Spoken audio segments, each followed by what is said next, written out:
So hey guys, what's up? So welcome to my news channel. So starting from the first news. Storm hit areas in Japan, brace for heavy rains. 60,000 advised to evacuate. At least 82 people were killed when heavy winds lashed central and eastern Japan with heavy rains and high winds. Nearly a dozen are still missing and more than 300 were injured. A wide swath of eastern Japan hit by flooding and landslide from Typhoon Hagibis 2 weeks ago braced for heavy rains on Friday, with evacuation advisories issued for tens of thousands of people in areas surrounding Tokyo. At least 82 people were killed when Hagibis lashed central and eastern Japan with heavy rains and high winds. Nearly a dozen are still missing and more than 300 were injured. Authorities warn of the chance of further landslides and flooding, especially in areas hit by levee breaks that have yet to be repaired even provisionally. An evacuation advisory was issued for 50,000 people in Sagamihara, a city southwest of Tokyo that was hard hit by flooding after the typhoon. 6 Sagamihara residents were killed in that storm, including a family swept away in their car, and 2 remain missing. Evacuation advisories were also issued for some 10,000 in Chiba Prefecture just east of Tokyo, which was battered by heavy winds from Typhoon Faxin in September that left some areas without power for weeks before being hit by rains of Hagibis. The rain was expected to pound the Tokyo area until evening and then move north. Total rainfall in the area around Tokyo was likely to range from 200 to 300 mm, 8 to 12 inches by evening. The Japan Meteorological Agency said Tropical Storm Blau, which battered the Oswara Islands south of the main Japanese archipelago on Thursday, while still at typhoon strength, was headed out into the Pacific and expected to weaken to a tropical depression later on Friday. So move to the next news. Hundreds visit to Australia's Uluru for last ever climb atop the sacred monolith. A permanent ban on scaling Uluru, also known as the Ayers Rock, comes into place Saturday in line with the long-held wishes of the traditional Aboriginal owners of the land, the Nangu. Hundreds of tourists flocked to Uluru Friday for one last chance to scale the sacred red monolith ahead of a climbing ban long sought by Aboriginal Australians. A permanent ban on scaling Uluru, also known as Ayers Rock, comes into place Saturday in line with the long-held wishes of the traditional Aboriginal owners of the land, the Nangu. This has led to a surge of climbers in recent months. I came here just to see it, but it is the last day possible, so I have decided to try it, polished tourist Matthews told AFP. The 29-year-old said it was fair to stop it tomorrow out of respect for the Nangu people, but said the one-time opportunity meet he would still climb in given he was allowed on Friday. Hundreds were left waiting for hours early Friday due to safety concern over heavy winds before rangers allowed climbers to head up the rock at 10 a.m. local time. Pack Australia said they would reassess the weather conditions throughout the day to determine if climbers continue to mount the rock. Tourists are still being encouraged to visit the Uluru Kanta to the national park, where they can take into the monolith from its base, walk around its perimeter and learn about its indigenous heritage at the culture center.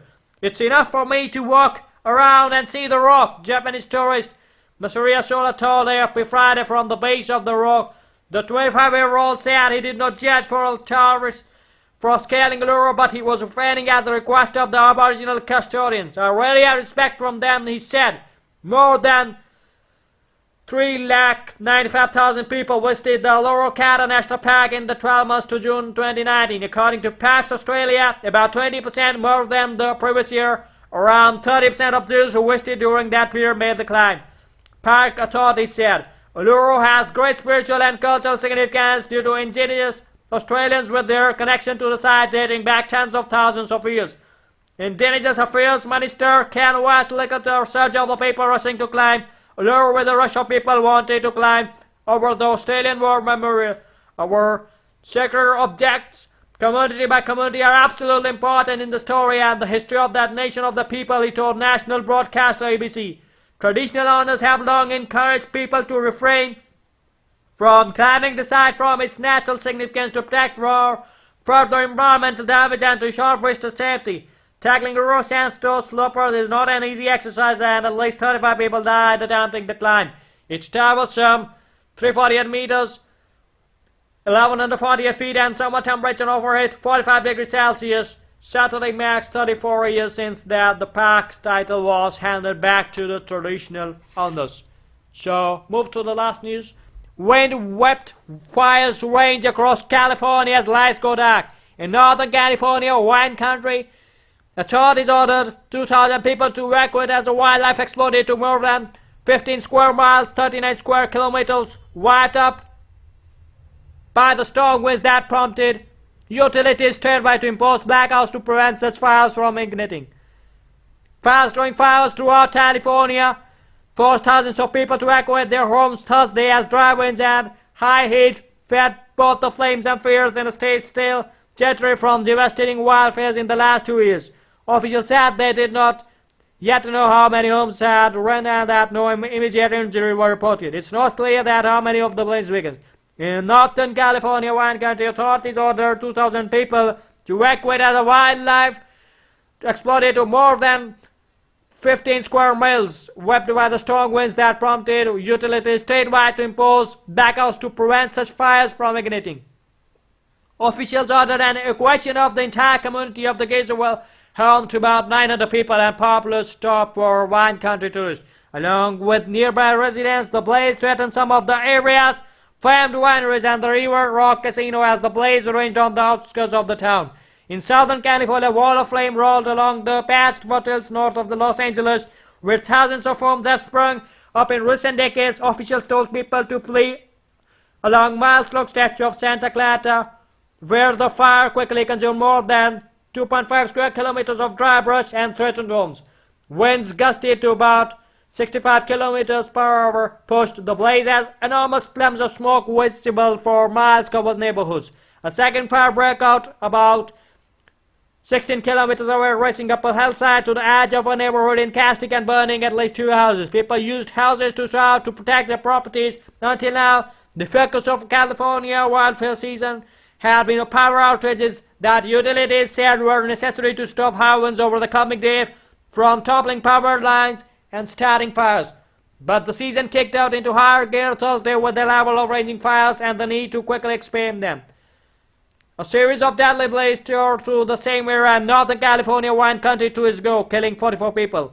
Among those flying as well was 81-year-old Harry Bosworth, who woke before sunrise to find a fire truck and firefighters in his driveway. As he and his wife drove, flames surrounding their driveway and their bay caught fire. "I could see the fire coming, so we got the heck out of fire," Bosworth said after escaping to his daughter's house in the neighboring town of Dalesburg. Julia Jackson of the Giza Valley-based Jackson Family Wines, which owns more than 41 labels and thousands of acres of wine, he has posted on Instagram that their home was burned down due to ground. "Stuff is just stuff. Thank God I'm alive." She wrote. Jackson, who founded the climate change conference, said such fires are why she's doing the work. Another Giza Valley quail, Ezekiel, said he woke up the sound of authorities ordering him out the highway. Patrol showed up banging on the door, ordering everyone to evacuate because the fire was so close. Hale said, sitting on the top of the SUV near a road closer checkpoint, "The fire is just spread so fast."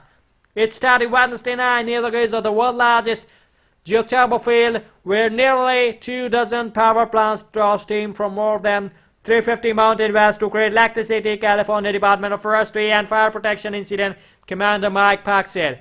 It was fueled overnight by 112 km/h winds in rugged terrain that was hard to reach. He said some people were refusing to leave despite the dangers. Sonoma County Sheriff Mark Essex said, "Please heed our evacuation order." He said in a television news conference, "We really need to be able to fight the fire rather than worrying about the rescuing you."